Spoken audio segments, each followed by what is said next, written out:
My father was in MI6 during the Second World War, and he was a great expert in accents and had 5 languages down fluently, and he was able to move around the divided city of Berlin when it was governed by the Russians and the French and the English and the Americans. And he impressed upon me the importance of rendering foreign dialects and accents, and he helped me a lot initially with my animation career. And excuse me, MI6? Yes.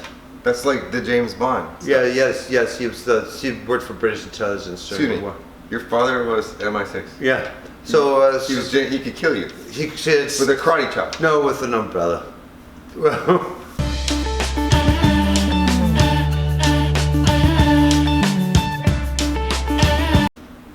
Okay, time out. You're a voice actor because your dad, who just happened to be a espionage spy that could kill people with umbrellas, knew how to do dialects, and it rubbed off on you, and now you have a career.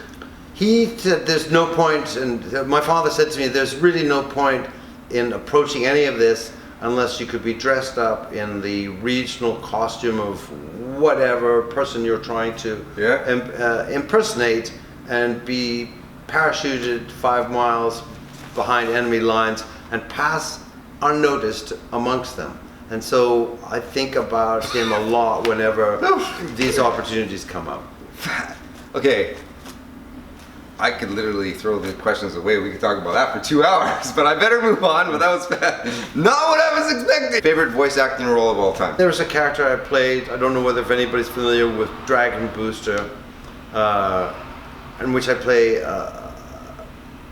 a character called Word Pain. And I have a very difficult relationship with my son, who was played by the immensely gifted Trevor Devon. And there was just some delicious pieces of dialogue. I really enjoyed Raleigh Cressette. Of course I love Lord Garmadon. I enjoyed certain moments on the other Lego show that I worked on called Nexo Nights, playing the Book of Monsters. Yeah.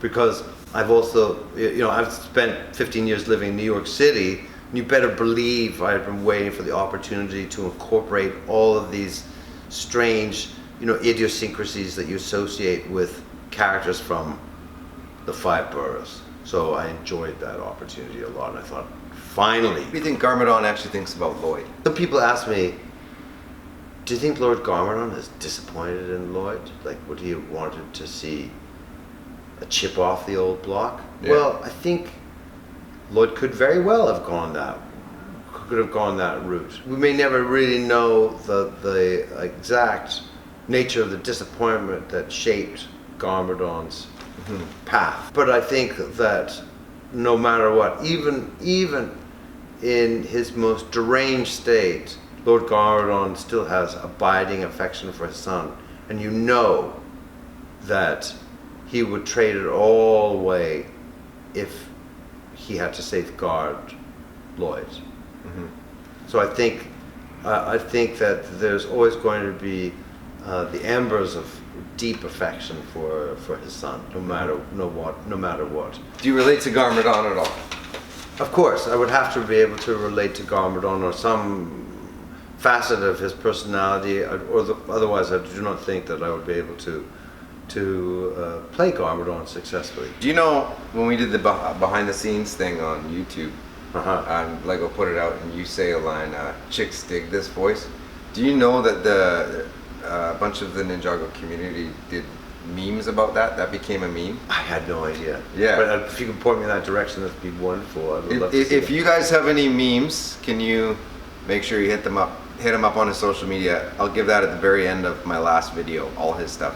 I would be so appreciative if you did do that, because I'm really interested to see which one of these things kind of catch fire in a particular way, or kind of, get stuck in people's imagination. So as Brent says, if you share that information with us, I would be in your debt. Tell me your thoughts on your relationship with Harumi, your adopted daughter of evil. If everybody out there knows what a marriage of convenience means, I don't mean that I'm married to Harumi, but you know, we find ourselves thrown together. We both have selfish motives, and we kind of circle around each other, not entirely trustful of the other person's motive. And when Garmadon is in a situation like that, he has to exercise supreme diplomacy and keep his eyes on the back of his head. Do you think that he actually prefers her to Lloyd, his true son? Because she's like, totally wants to be like him. Lloyd doesn't want to be like you at all. But where do you think Garmadon sways? I think that Garmadon is somebody who cannot resist a challenge, and so therefore it's a far more enticing prospect to tempt Lloyd over to you know, where's the fascination in somebody who's just sort of like, oh, can I join the Garmadon club? Right. You know, there's no challenge there. Snakes, rocks, and the Sons of Garmadon gang. What's your favorite group of henchmen? I love dominating the snake clan. There was one particular episode, one delicious moment where I have a face-off with Pythor and completely grind him into the dust. I really enjoyed that moment. Do you remember? I've told the story a few times. I'm telling the trumpet fart story that Michael Dobson did to you. That probably one of the funniest moments I've ever seen in a session was when you were on the mic doing like this really serious moment, and then Dobson behind you goes, and then you go, no, wasn't me. It wasn't me. And do you remember that? Yeah, I do. Yeah. But Michael is a very talented guy, not in that particular set of circumstances. You've played a lot of villains: Ninjago, Max Steel, Slugterra, and numerous other ones. Which has been your most favorite villain? The one I haven't played yet. Which Patronus?